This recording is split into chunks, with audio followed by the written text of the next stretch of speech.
తెలుగు శ్రోతలందరికీ నమస్కారం అండి. మన అలనాటి కథలు ఎవర్ గ్రీన్ స్టోరీస్ ఛానల్కి మీ అందరికీ స్వాగతం. రాధాకృష్ణ నవల వింటున్నామండి. రచన శ్రీమతి ఎద్దనపూడి సులోచనారాణి గారు. ఇక ఆలస్యం చేయకుండా మనం కథలోకి వెళ్ళిపోదామండి. వీడియో చూసిన వెంటనే లైక్ చేసి షేర్ చేసి తప్పకుండా సబ్స్క్రైబ్ చేసుకోండి మన ఛానల్ని. బెల్ ఐకాన్ యాక్టివేట్ చేసుకోండి. రాధా, ఈ ఒక్కసారికి నా మాట విను. ఇంకెప్పుడు నిన్ను బాధ పెట్టను. మధురం పెళ్లి చేసేస్తే అక్కని భావని విడిగా ఉండమని చెప్తాను. రాధ అతని వైపే చూస్తోంది. నిజం రాధా, ఒట్టు. అతను రాధ చెయ్యి తీసుకొని తన చేతిలో ఉంచాడు. రాధ ఇంకా అతన్నే చూస్తోంది. మీరు ఇప్పుడు అన్న మాట మీద నిలబడతారా? తప్పకుండా. అతను మరోసారి ఒట్టు వేశాడు. మీరిచ్చిన మాట మీద నిలబడితే నాకు డ్యాన్స్ చేయడానికి అభ్యంతరం లేదండి. నువ్వెంత మంచిదానివి రాధా. కానీ ముందే చెప్తున్నాను, ఇది నా ఆఖరి ప్రయత్నం. నేను మాట నిలబెట్టుకోకపోతే చూడు. సరే, మీ బావగారిని డ్యాన్స్ తేదీ నిర్ణయించమనండి. అలాగే రాధా, అలాగే. అతను సంతోషంగా గబగబా వెళ్ళిపోయాడు. రాధ నిట్టూర్చింది. ఈ రూపంగానైనా ఈ సంసారం ఒక గట్టుకి చేరితే భగవంతుడికి 1000 కృతజ్ఞతలు అనుకుంది.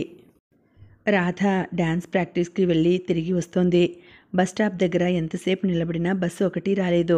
చూసి చూసి విసిగెత్తి ఇక లాభం లేదని నడక సాగించింది. కాస్త దూరం నడవగానే ఆయాసంగా అనిపించింది. ఇంటి దగ్గర ప్రాక్టీస్ చేయడానికి కుదరదు, ఏ వసతి లేదు. అందుకని ప్రిన్సిపాల్ గారిని అడిగి కాలేజీలోనే క్లాసులు లేని సమయంలో ప్రాక్టీస్ చేయసాగింది. డ్యాన్స్ కోసం వరహాలరావు నిర్ణయించిన తేదీ దగ్గరకు రాసాగింది.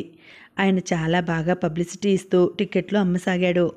నడుస్తున్న రాధ వెనక నుంచి వచ్చిన స్కూటర్ తన పక్కగా ఆగడంతో తల తిప్పి చూసింది. దానిమీద కృష్ణ ఉన్నాడు. ఎక్కడి నుంచి వస్తున్నావు రాధా అన్నాడు. డ్యాన్స్ ప్రాక్టీస్ నుంచి. ఎంతసేపు చూసినా బస్ రాలేదు. రిక్షావాడు చాలా చెప్పాడు. అందుకని నడిచి వెళ్తున్నావు అన్నమాట. అతను క్షణంసేపు రాధ ముఖం చూశాడు. స్కూటర్ వెనక సీట్ చూపిస్తూ ఎక్కు, ఇంటి దగ్గర దింపుతాను అన్నాడు. వద్దులే, నడిచి వెళ్తాను. క్షణం ఆగి అడిగాడు, నాతో రావటానికి భయమా? చిచి, నాకేం భయం. అయితే ఎవరైనా ఏమైనా అనుకుంటారనా? రాధ మాట్లాడలేదు. ఎంత మారిపోయావు రాధా. నీలో ఆ చొరవ, చురుకుతనం, ఉత్సాహం అసలు ఏమైపోయినాయి? రాధ ముఖం తిప్పుకుంది. కృష్ణ బాధగా అన్నాడు, నన్ను నువ్వు మరీ ఇంత పరాయివాడిగా చేయటం చూస్తుంటే. ఏమిటా మాటలు? ఇప్పుడు నేనేం చేశాను? నీ ఒంట్లో బాగాలేదు, ఈ డ్యాన్స్ ప్రాక్టీస్ చేయవద్దు అని నేను ఎంత గట్టిగా చెప్పాను. నా మాట నువ్వు విన్నావా? మంచి మాటలు చెప్పినప్పుడు వినకపోతే వాళ్ళ కర్మ వాళ్లే అనుభవిస్తారు అనుకో, చిరునవ్వుతో అంది. నీ విషయంలో నేను అలాగని ఊరుకోలేకపోతున్నాను. చూడు ఎంత నీరసంగా ఉన్నావో. కనీసం ఇంటి దగ్గర దింపుతాను రారాదా అంటే అది కూడా వద్దంటున్నావు. నేను పరాయివాడిననేగా. అబ్బబ్బా, నీ మొండితనం అప్పటికీ ఇప్పటికీ ఒకేలాగానే ఉంది. పద, దింపుదువు గాని. రాధ స్కూటర్ వెనక సీటు మీద కూర్చుంది. కృష్ణ స్టార్ట్ చేశాడు. రాధ చీర గాలికి ఎగరకుండా దగ్గరికి పట్టుకుని కృష్ణకి తగలకుండా కూర్చుంది. స్కూటర్ వెళుతోంది. వాళ్ళని దాటి ఎన్నో కార్లు, ఆటోలు, స్కూటర్లు పోతున్నాయి. కృష్ణ వాటికి సైడ్ ఇచ్చి పక్కకి తొలగి దారి ఇస్తున్నాడు. రాధ మౌనంగా కూర్చుంది. ఇద్దరి మనసులో ఎన్నెన్నో భావాలు సుళ్ళు తిరుగుతున్నాయి. అంత మౌనంగా కూర్చున్నావేం రాధా అన్నాడతను. నన్నంటున్నావు? నువ్వు కూడా మాట్లాడటం లేదుగా అంది రాధ. నేను ఆలోచిస్తున్నాను. ఏమని? జీవితం ఎంత చిత్రమైనదా అని. రాధ మాట్లాడలేదు. ఇదివరకు ఎవరైనా నా స్కూటర్ని ఓవర్టేక్ చేస్తే ఎంతో బాధ కలిగేది. ఇప్పుడు అదేమీ అనిపించటం లేదు. నాలో ఈ మార్పు ఎలా వచ్చిందా అని ఆశ్చర్యపోతున్నాను. జీవితమే మనకి అలా పాఠాలు నేర్పుతుందేమో. ఎదురుగా వరహాలరావు ట్యాక్సీలో రైన వెళ్ళాడు. అతన్ని రాధని అతను చూశాడు. కృష్ణ రాధని ఇంటి దగ్గర దింపాడు. వస్తాను. ఆరోగ్యం కాస్త జాగ్రత్తగా చూసుకో. నాకేం భయం, డాక్టర్వి నువ్వుండగా నవ్వుతూ అనేసి వెళ్ళబోయి ఆగి, మర్చిపోయాను, డ్యాన్స్ ప్రోగ్రాంకి తప్పకుండా రా అంది. వస్తాను రాధా. నాకెంతో ఆనందం కలిగించే ఆ ప్రోగ్రాం దేవుడు మానమన్నా మానను అని కృష్ణ వెళ్ళిపోయాడు. మధురం ఈ ఇద్దరినీ చూసి గబగబా వెళ్ళి అమ్మమ్మ చెవిలో ఊదేసింది. రాధ లోపలికి అడుగు పెట్టగానే ఎవరే నిన్ను దింపి వెళ్ళింది అని అడిగింది. కృష్ణ. లోపలికి వచ్చి వెళ్ళవచ్చుగా, అలా దొంగలా ముఖం చూపించకుండా వెళ్ళిపోయాడేం? రాధ విసురుగా జవాబు చెప్పబోయి ఎదురుగా వస్తున్న శివాన్ని చూసి ఆగిపోయింది. విశాలంగా ఉన్న హాల్ అంతా ఆహుతులతో కిటకిటలాడిపోతోంది. తెర తీశారు. రాధ డ్యాన్స్ ప్రోగ్రాం మొదలైంది. రాధ డ్యాన్స్ చేస్తోంది. కానీ ఇది వరకులా మనసు అందులో లీనం కావటం లేదు. ఉత్తేజం కలగటం లేదు. తాళానికి పాటకి అనుగుణంగా శరీరం యాంత్రికంగా కదులుతున్నట్టుగా ఉంది. సాధనకి బాగా అలవాటైన రాధ శరీరం ఎక్కువ శ్రమ లేకుండా నాట్యం చేస్తోంది. రాధకి అనిపిస్తోంది, ఈ ప్రపంచంలో ప్రతి మనిషి ఒక డ్యాన్సరే. కాలం వేసే తాళానికి అనుగుణంగా డ్యాన్స్ చేయటం జరుగుతూ ఉంటుంది. జీవన గీతంలో వినిపించే పాటను బట్టి దుఃఖం, ఆనందం, ఆగ్రహం, కరుణ, కాఠిన్యం మొదలైన హావభావాలు ప్రదర్శిస్తూ ఉంటారు. మనిషికి అలసట కలిగినంత మాత్రాన ఈ డ్యాన్స్ ఆగదు. రాధకి ఒంటి నిండా చెమటలు కారుతున్నాయి. ఎంత త్వరగా అలసట వస్తోంది. ప్రాణాలు ఉగ్గబట్టినట్లుగా శరీరంలోని శక్తినంతా కూడదీసుకొని చేస్తోంది. ఈ బాధ ముగిసేదెప్పుడో, ఈ తెరపడి తనకి విశ్రాంతి చిక్కేదెప్పుడికో. రాధ చేస్తున్న డ్యాన్స్ అద్భుతంగా ఉన్నట్టుగా హాల్లో ప్రశంసాపూర్వకంగా అప్పుడప్పుడు చప్పట్లు మారుమ్రోగుతున్నాయి. ఈ ప్రశంసలు ఇదివరకులా రాధ మనసులో ఆనందోత్సాహాలు నింపటం లేదు. ఇదొక బాధ, నరకయాతన. మనిషి ఏ పని చేయాలన్నా ఆరోగ్యం, ఉత్సాహం కావాలి. ఈ రెండూ లేకుండా బ్రతికితే అది జీవితం అనిపించుకోదు. యంత్రం పనిచేసినట్టు ఉంటుంది. రాధ ప్రస్తుతం తనకి తాను యంత్రంగానే ఉంది. ప్రోగ్రాం ఆఖరు కావస్తోంది. పాటకి అనుగుణంగా రాధ గిర్రున తిరగబోయింది. కాలు మెలికపడింది. రాధ శరీరం తూలింది. కళ్ళు చీకట్లు కమ్మినాయి. హాలు, చప్పట్లు, పాట, మృదంగం, ధ్వని అన్నీ తెరమరుగైనట్లుగా అదృశ్యమైనాయి. రాధ కుప్పలా కూలిపోయింది. రాధ లేస్తుందన్నట్టుగా ఇంకా పాట వినిపిస్తోంది. రాధ లేవలేదు. నాగరాజు వరహాలరావుతో మొత్తుకున్నాడు. ఆవిడ స్పృహ తప్పి పడిపోయింది. వీళ్ళింకా పాట ఆపలేదు. వరహాలరావు కంగారు పడిపోయాడు. నిజంగానా? అయితే తెర లాగించేయి, లేకపోతే జనం గోల చేస్తారు అన్నాడు. నాగరాజు తనే వెళ్ళి గబాలన తెర లాగేశాడు. అరగంట తర్వాత కృష్ణ శివాన్ని మందలించాడు. నేనప్పుడే మీకు చెప్పాను, రాధ నీరసంగా ఉంది, ఈ ప్రోగ్రాం ఇప్పించనీయవద్దని. కానీ మీరు నా మాట వినలేదు. మీరు రాధని బలవంతంగా చంపేస్తున్నారు. అతని కంఠంలో రాన్రాను ఆవేశం పదునెక్కసాగింది. శివం తప్పు చేసిన వాడిలా నిలబడ్డాడు. రాధ స్టేజ్ మీద స్పృహ తప్పి పడిపోగానే శివం పరిగెత్తుకెళ్ళి ప్రేక్షకులలో ఉన్న కృష్ణకి చెప్పి లాక్కువచ్చాడు. కృష్ణ రాధని పరీక్ష చేశాడు. స్కూటర్ మీద గబగబా వెళ్ళి మందులు, ఇంజెక్షన్లు తెచ్చి చేశాడు. రాధలో కాస్త కదలిక వచ్చింది. ట్యాక్సీలో ఇంటికి వచ్చారు. రాధ ఇంకా నిద్రపోతూనే ఉంది. కృష్ణ భయపడాల్సింది ఏమీ లేదని, రాధని బాగా విశ్రాంతి తీసుకొనియమని మందులు, పళ్ళరసాలు, టానిక్కులు ఏ వేళకి ఎలా ఇవ్వాలో వివరంగా రాసి శివం చేతికిచ్చాడు. రాధకి బాగా విశ్రాంతి కావాలి అన్నాడు. విశ్రాంతి లేకుండా మేమేం కష్టపెట్టడం లేదులే నాయనా. కృష్ణ శివం వైపు చూశాడు. కృష్ణ మందలింపులు శివానికి బాధ కలిగించలేదు. అతను ఉన్నమాటే అన్నాడు. రాధ ఎన్నోసార్లు డ్యాన్స్ ప్రాక్టీస్ నుంచి వచ్చిన తర్వాత నాకు బాగా అలసటగా ఉందండి, ఇదేమిటి ఊరికే అలసిపోతున్నాను నేను అనటం అతను చాలాసార్లు విన్నాడు. కానీ ఇంట్లో అవసరం అలాంటిది. ఆ క్షణంలో మంచం మీద వడిలిన తోటకూర కాడలా ఉన్న రాధని చూస్తే అతనికి ఏడుపు వచ్చినంత పనైంది. చిచి, తన మూలంగానే రాధకి ఇన్ని బాధలు అనుకున్నాడు. ఇంకెప్పుడు రాధని డ్యాన్స్ చేయనీయను అన్నాడు. మీరు డ్యాన్స్ చేయనీయవద్దని నేను అనటం లేదు, కాస్త ఆమె ఆరోగ్యం గురించి పట్టించుకోండి అంటున్నాను అన్నాడు కృష్ణ. అతను వెళ్ళిపోయాడు. కొడుకు లోపలికి రాగానే దుర్గమ్మ శాపనార్థాలు పెట్టింది. అతను మన ఇంటికి వచ్చి నిన్ను అలా కేకలు పెడుతుంటే చూస్తూ ఊరుకుంటావేరా? నీకు పౌరుషం లేదు, 4 దులపలేవు. నువ్వు ఊరుకోమ్మా, నీకెప్పుడూ అందరినీ తిట్టటం తప్ప ఇంకేం పనిలేదు. శివం చిరాగ్గా అని రాధ గదిలోకి వెళ్ళాడు. రాధ కాళ్ళ దగ్గర దుప్పటి సరిచేశాడు. రాధకి కప్పాడు. లైట్ తగ్గించాడు. వచ్చి పడుకోబోతుంటే అతనికి టేబుల్ మీద రాధ గజ్జలు కనిపించాయి. అతను దీర్ఘంగా వాటివైపు చూశాడు. చూసిన కొద్దీ అతనికేమిటో చాలా కోపంగా అనిపించింది. అవి తీసుకెళ్లి దొడ్లో బావిలో పడేశాడు. చేతులు దులుపుకుంటూ ఈ రోజు నుంచి రాధని నా కంఠంలో ప్రాణం ఉండగా డ్యాన్స్ చేయనీయను అనుకున్నాడు. అతనికెందుకో చాలా సంతృప్తిగా అనిపించింది. 4 రోజుల అనంతరం రాధ కాస్త కోలుకుంది. ఇప్పుడిప్పుడే లేచి మంచం మీద కూర్చుంటోంది. ఆ రోజు మధ్యాహ్నం తన మంచం ప్రక్కన కుర్చీలో కూర్చుని పేపర్ చదువుతున్న శివంతో, ఏమండి, ప్రోగ్రాం అయ్యి 4 రోజులైందిగా, డబ్బు లెక్కలు చూశారా అంది. శివం చూశామన్నట్టుగా తల తిప్పాడు. ఖర్చులు పోను ఎంత మిగిలింది మనకి? మిగలటమా? ఖర్చులకే సరిపోలేదు. మా బావ చెయ్యి చాలా భారీ కదూ. ప్రతి దాంట్లోనూ బాగా ఖర్చు పెట్టాడు. ఆయన టికెట్లు అమ్మడానికి ట్యాక్సీలో తిరిగిన ఖర్చే 500 అయింది. విధవ ప్రోగ్రాం ఇవ్వకుండా ఉన్నా బాగుండేది. లాభం లేకపోగా 3000 అప్పు వచ్చి నా నెత్తిన పడింది. అయితే మధురం పెళ్ళి ఆ దేవుడికే తెలియాలి. అయితే వాళ్ళు ఈ ఇంట్లోంచి ఇప్పుడప్పుడే వెళ్ళరా? ఇంకెక్కడికి వెళ్తారు? అసలే ఆ పిల్ల పెళ్ళి ఎలా అవుతుందిరా భగవంతుడా అని వాళ్ళేడుస్తుంటే, చిచి విధవ సమస్యలు, నాకు సన్యాసం పుచ్చుకోవాలన్నంత రోత పుడుతోంది. శివం చేతిలో పేపరు గిరాటు కొట్టి లేచి వెళ్ళిపోయాడు. రాధ అయోమయంగా శూన్యంలోకి చూస్తున్నట్లుగా కూర్చుంది. మధురం పెళ్ళి కాదు, ఇప్పట్లో వాళ్ళ ఇంట్లోంచి వెళ్ళరు. పైనుంచి శివం నెత్తిమీద 3000 తీర్చాల్సిన అప్పుల భారం మళ్ళీ మొదటికి వచ్చింది. రాధ గుండెల్ని చీల్చుకువచ్చినట్టుగా నిట్టూర్పు వచ్చింది. ఈ సంసారానికి ఇక విముక్తి లేదు. వీళ్ల చెరలో నుంచి మృత్యువు తప్ప తనని ఎవరూ రక్షించలేరు. రాధా పిలుపు వినగానే పరధ్యానంగా తల దించుకొని కూర్చుని ఉన్న రాధ తలెత్తి చూసింది. గుమ్మంలో కృష్ణ నిలబడి ఉన్నాడు. సారీ రాధా, ఈ 2 రోజుల నుంచి నువ్వు ఎలా ఉన్నావో వచ్చి చూడలేకపోయాను అంటూ లోపలికి వచ్చాడు. అంత తీరుబడి లేని పని ఏం చేస్తున్నావో చెప్పు అంది నవ్వు తెచ్చిపెట్టుకుంటూ. చెప్పనా? చెప్పు. నేను ఫారెన్ వెళ్లేందుకు అవకాశం వచ్చింది. పాస్పోర్ట్ కోసం తిరుగుతున్నాను. 2-3 రోజుల్లో వచ్చేస్తుంది.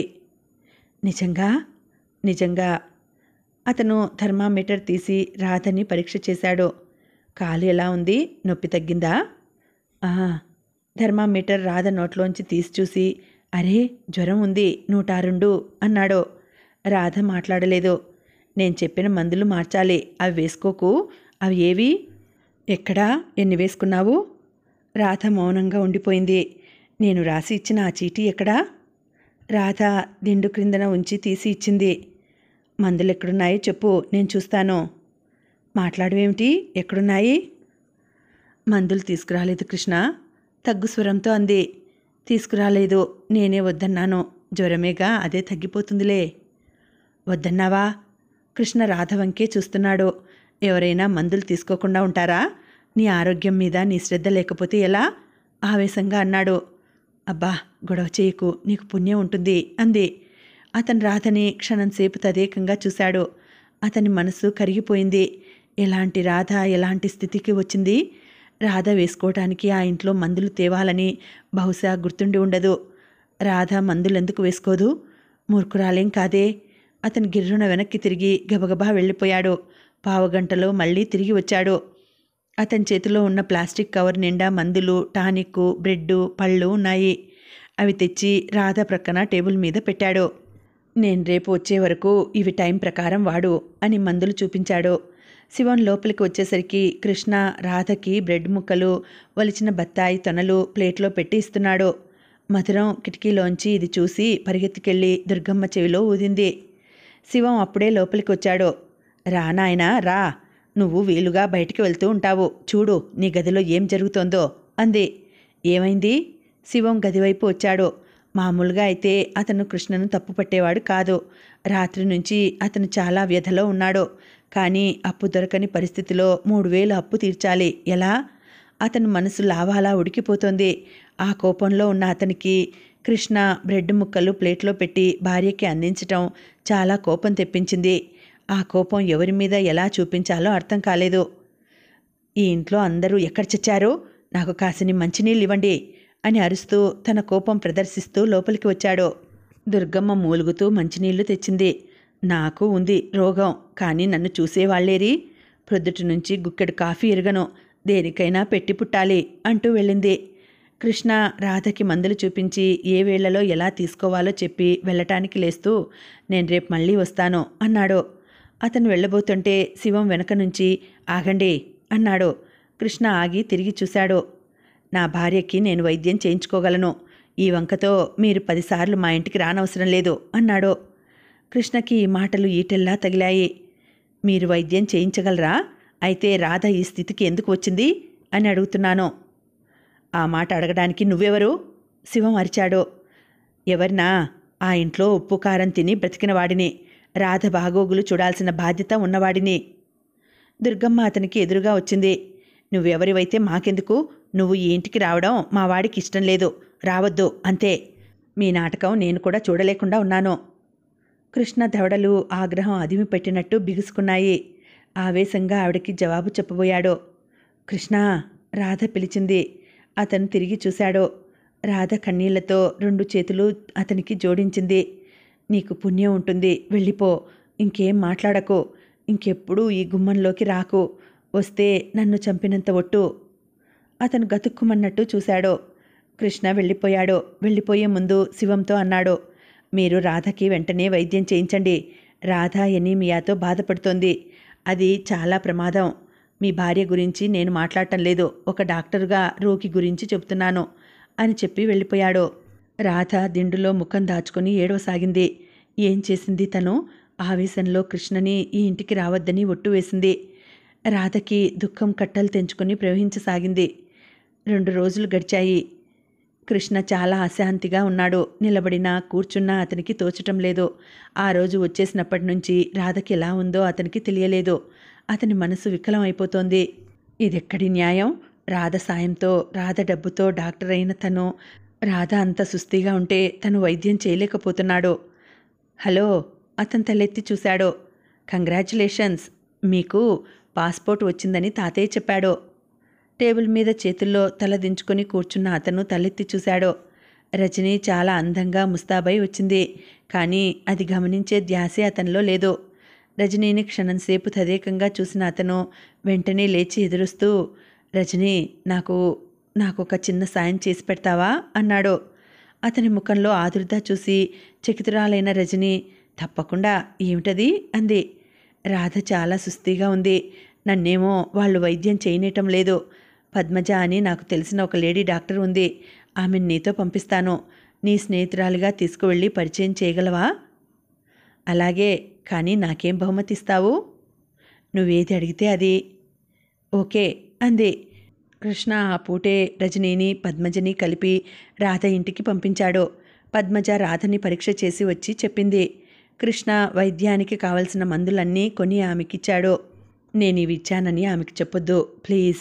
మీరు ఆవిడ అభిమాని అని చెప్పండి అన్నాడు. నేనెటో ఆ మాట చెప్పాను.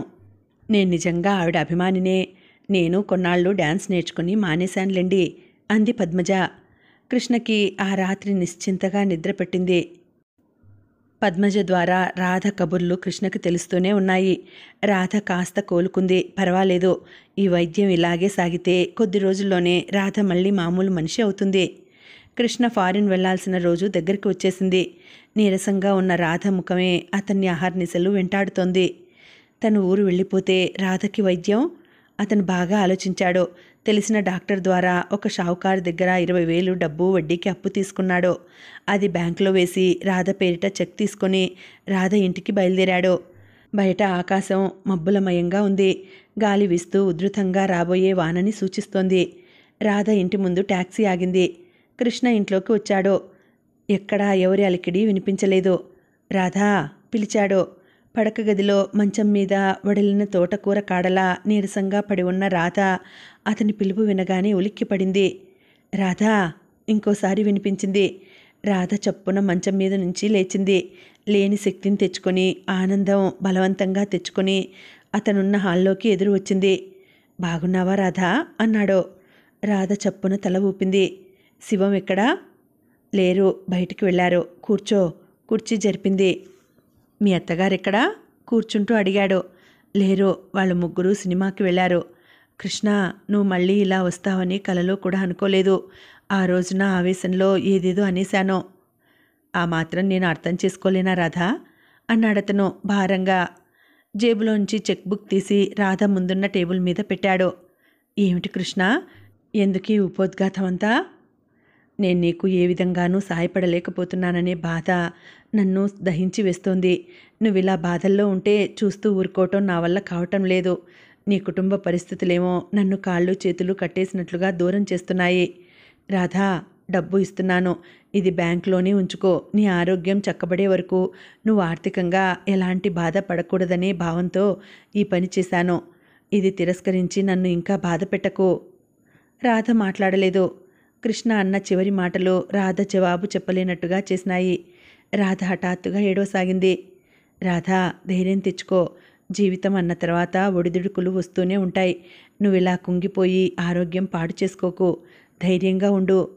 రాధా, మనిద్దరం బాల్య స్నేహితులం. చిన్ననాటి స్నేహితునిగా నేను లేనా నీకు? రాధ ఇక భరించలేనట్టుగా అక్కడి నుండి వెళ్ళిపోయింది. కృష్ణ మూగవాడిలా అలాగే కూర్చున్నాడు. రాధ లోపలికి వెళ్ళి నీళ్లతో ముఖం కడుక్కుంది. కాఫీ కలిపి తెచ్చి అతనికి ఇచ్చింది. ఇంత మంచి కాఫీ మళ్ళీ ఎప్పటికి తాగుతానో అన్నాడతను. అంటే పాస్పోర్ట్ వచ్చేసింది. గురువారం నాడు నేను అమెరికా వెళ్ళిపోతున్నాను. రాధా, అది చెప్పడానికే వచ్చాను. రాధ అతన్ని చూస్తోంది. రాధా, ఉత్తరాలు రాస్తావుగా? వద్దు కృష్ణ, ఈ ఇంటికి వచ్చిన ఏ ఉత్తరమైనా మా అత్తగారు చదవందే ఎవరికీ ఇవ్వదు. అతను నిట్టూర్చాడు. అయితే మళ్ళీ తిరిగి వచ్చిన తర్వాత కలుస్తాను. రాధ తల ఊపింది. ధైర్యంగా ఉంటావుగా? ఉంటానన్నట్టు చూసింది.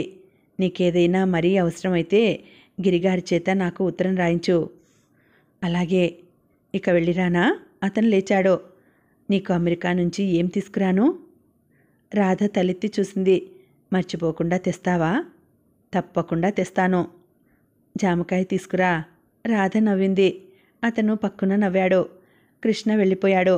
రాధ చెక్ బుక్ పట్టుకొని దాన్ని మడుస్తూ తెరుస్తూ అలాగే నిలబడిపోయింది. కృష్ణ ఫారిన్ వెళ్ళిపోయాడు. 4-5 సంవత్సరాల వరకు తిరిగి రాడు. చీకటి నిండిన ఈ జీవితంలో అతను కనపడకుండా నిలబడి వెలుగు ప్రసాదిస్తున్నాడు. శోకమయము, దుర్భరము అయిన ఈ జీవితం చిరునవ్వుతో భరించగల శక్తి అతని ఆత్మీయతతో లభిస్తోంది. అయిపోయింది. అది కూడా దూరమైంది. రాధని భయంకరమైన ఒంటరితనం రాకాసిలా భయపెట్టసాగింది. బయట క్షోణీపాతంగా వర్షం కురుస్తోంది. రాధ బుగ్గల మీద కన్నీటి దారలు కడుతున్నాయి. శివం ఇంటికి వచ్చాడు. రాధ చప్పున కళ్ళు తుడుచుకుంది. ముందు గదిలో టేబుల్ మీద ఉన్న ఖాళీ కప్పు కనిపించింది. అతని కనుబొమ్మలు ముడిపడ్డాయి. ఎవరొచ్చారు? కృష్ణ. రాధ నోటి నుంచి ఆ పేరు వినగానే అతను కాళరుద్రుడు అయ్యాడు. వాడిని రానియవద్దని చెప్పానుగా. మేమెవ్వరూ ఇంట్లో లేకుండా చూసి రావటానికి కారణమేమిటి? మీరు ఇంట్లో లేరని అతనికి తెలియదు. అట్టే వాగకో. ఏం ఘనకార్యం మాట్లాడాలని వచ్చాడు? నీ ఆరోగ్యం ఎలా ఉంది అనా? అని శివం వెక్కిరించాడు. రాధ మౌనంగా చేతిలో చెక్కు అతని చేతికి అందించింది. అది చూడగానే అతని కళ్ళు గిర్రున తిరిగాయి. రాధ పేరిట 20,000 రూపాయలున్న చెక్కు, పాస్బుక్ అది. ఎక్కడిది? ఇంత డబ్బు ఎవరిచ్చారు? కృష్ణ. అతను ఫారెన్ వెళ్ళిపోతున్నాడట. నాన్నకి చదువు నిమిత్తం బాకీ ఉన్నాడట. అది తెచ్చి తీర్చి వెళ్ళాడు. డబ్బు చూడగానే శివం చిదానందమూర్తి అయ్యాడు. ఆ మాట నాకు ముందే చెప్పవేం మరి? అది సరిగాని నువ్వు మందు వేసుకున్నావా? ఈ పూట నీ ఒంట్లో ఎలా ఉంది? డబ్బు చూడగానే అతను అంత ఆత్మీయంగా మాట్లాడటం చూసి రాధకి అసహ్యం వేసింది. శివం మాట దాపరికం తెలియని మనిషి. అతని మంచితనమే అతని కష్టాలకి కారణమవుతున్నా ఆ విషయం ఎన్నటికీ గ్రహించలేని అమాయకుడతను. కృష్ణ రాధకి డబ్బు ఇచ్చి వెళ్ళిన సంగతి తల్లికి చెప్పేశాడు. పైనుంచి సంబరంగా, నేను మొదటి నుండి అతను పెద్ద మనిషి అని అంటూనే ఉన్నా. ఈ రోజుల్లో ఎప్పుడో తీసుకున్న డబ్బు అలా ఎవరిస్తారు చెప్పు అన్నాడు.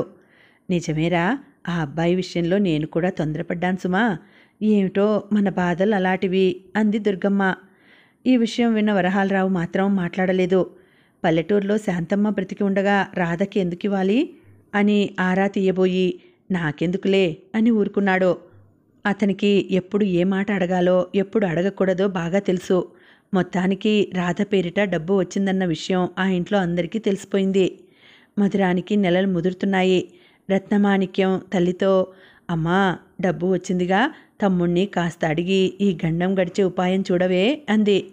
చూస్తానే అమ్మా, మధురాన్ని పెంచిందాన్ని నేను.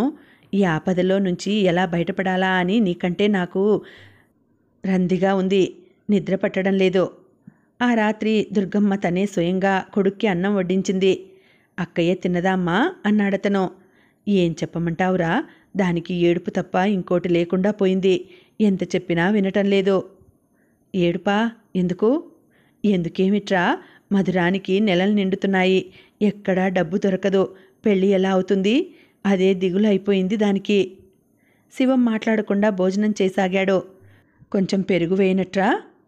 వద్దమ్మా, చాలు. దుర్గమ్మ అతని దగ్గర కూర్చుంది. నీ తిండి ఎంత పడిపోయిందిరా? నేను పెట్టేటప్పుడు ఇలాగే తినేవాడివా? ఏమిటో ఒక్కగానొక్క కొడుకువి. నీకు ఇంత చేసి పెట్టకుండా నాకు ఈ మాయదారి రోగం ఒకటి. ఇప్పుడు నాకేమైందమ్మా? బాగానే ఉన్నానుగా. ఏం బాగో ఏమిటో. శివం కంచంలో చెయ్యి కడుక్కున్నాడు. ఒరే శివం, ఒక్క మాట చెబుతాను, ఏమీ అనుకోకు. ఏమిటమ్మా? మన మధురం జీవితం బాగుపడాలంటే అది నీ చేతిలోనే ఉందిరా. నేనేం చేయను? రాధకి కృష్ణ డబ్బు ఇచ్చాడుగా, అందులో ఒక్క 15,000 ఇవ్వమను. మధురం పెళ్ళి అయిపోతుంది. అక్కయ్య అవసరమైతే రాధ కాళ్ళు పట్టుకుని బ్రతిమాలుకుంటానంటోంది. చాచా, అవేం మాటలమ్మా, నేను అడుగుతానులే. డబ్బుకి వేధిస్తున్నామని అనుకుంటుందేమో. ఏం చెయ్యనురా, ఇదంతా నా కర్మ కాకపోతే ఆడపిల్లని, అందులో కోడల్ని డబ్బు అడగాల్సి రావటం ఏమిటి? నేను అడుగుతాను అన్నానుగా, ఇక ఊరుకో. మంచినీళ్ల కోసం వంటింటి వైపు రాబోయి ఈ సంభాషణ విన్న రాధ గిరుక్కున వెనక్కు తిరిగి వెళ్ళటం శివం గమనించలేదు.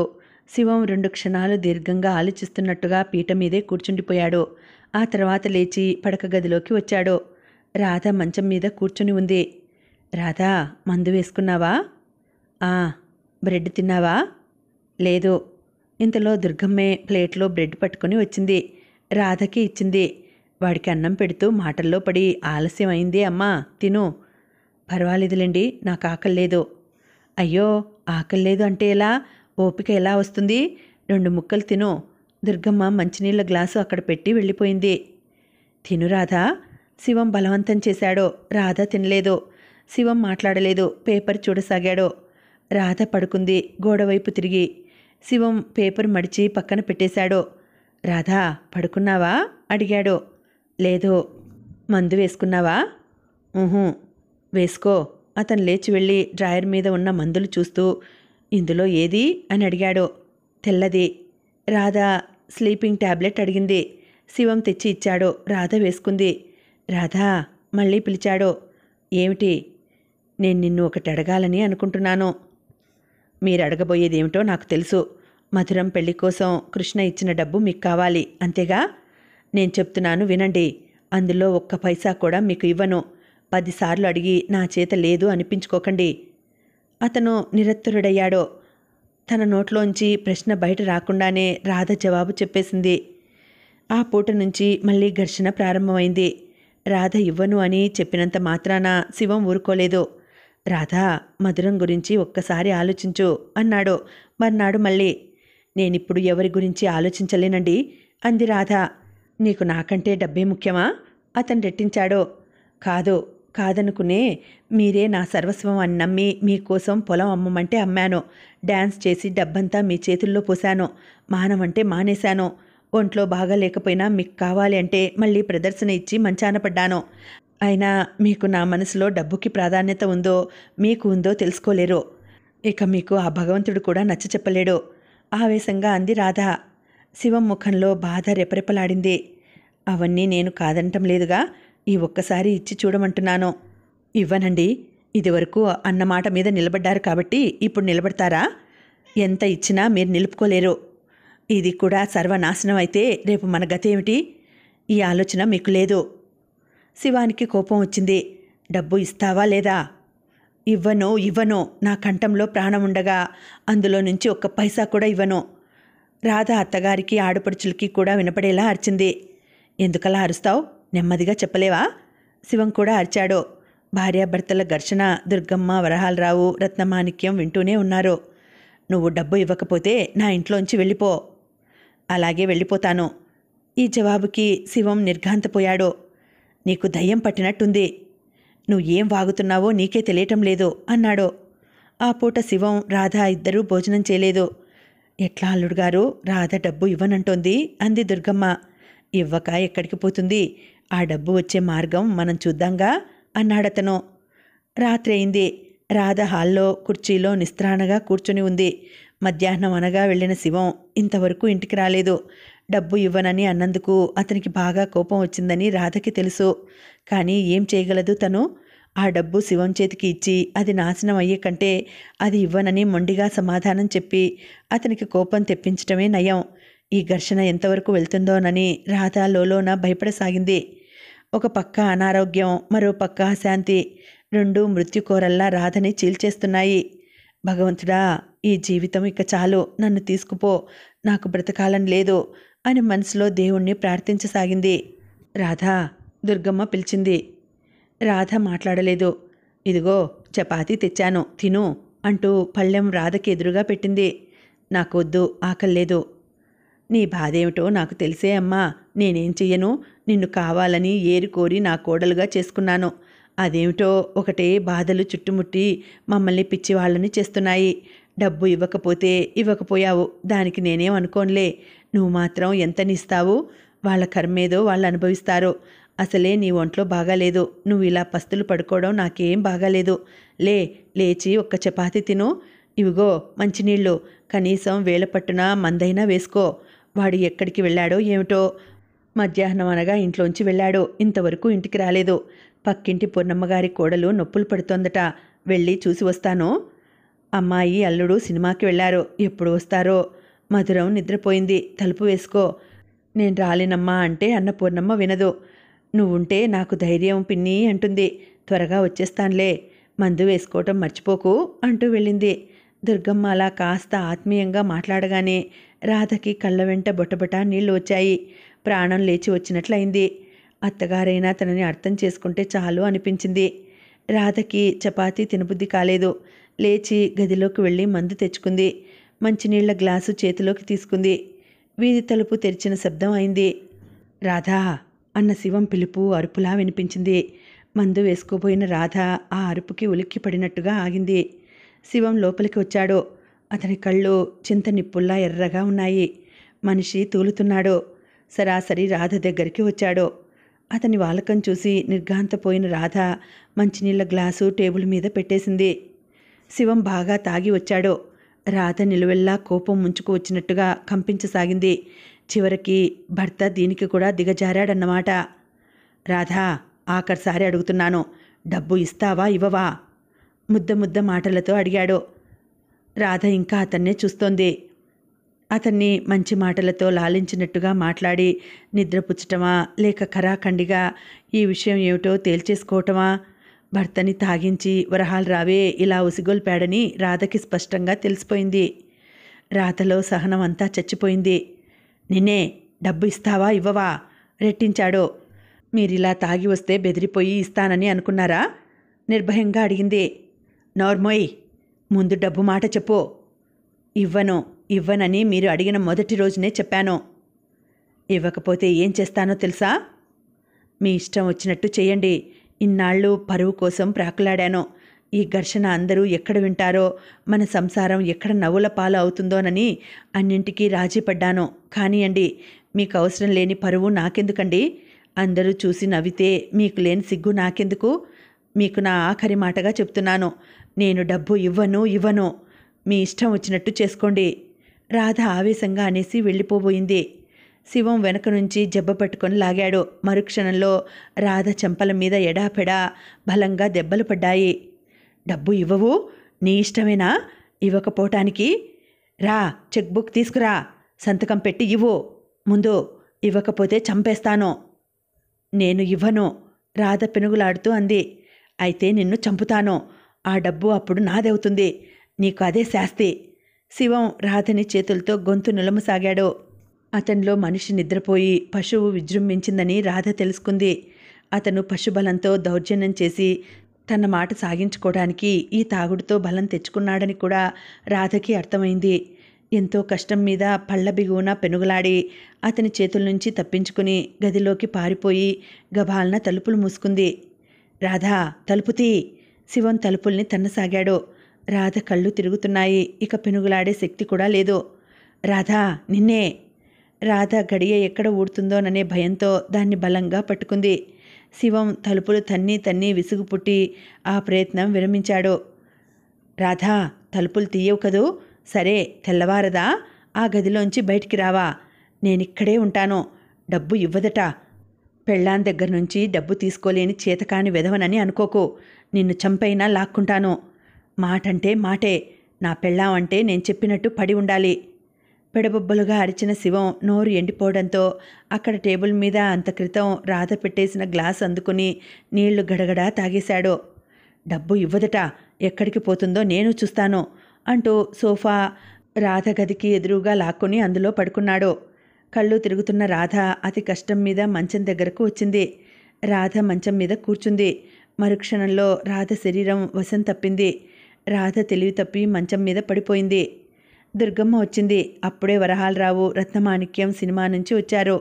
వాడొచ్చాడు ఇంటికి అంది దుర్గమ్మ. ఒరే అబ్బాయ్ అంటూ లేపింది. శివం నిద్రలోంచి కదల్లేదు. ఈరోజు ఇక లేవడ్లండి, డోసులో వచ్చాడు అన్నాడు వరహాలరావు. దుర్గమ్మ వెళ్ళి కోడల్ని పిలిచింది. రాధా రాధా. రాధ పలకలేదు. ఆవిడ అల్లుడి వైపు చూసింది. పడుకోనియండి, ఇప్పుడు లేపటం దేనికి? నాకు కూడా నిద్ర వస్తోంది అన్నాడతను. ఇంకా ఉందండి, కథ కొనసాగుతుంది. మళ్ళీ వచ్చే వీడియోలో తర్వాతి భాగం వినిద్దామండి. అంతవరకు సెలవు. నమస్తే.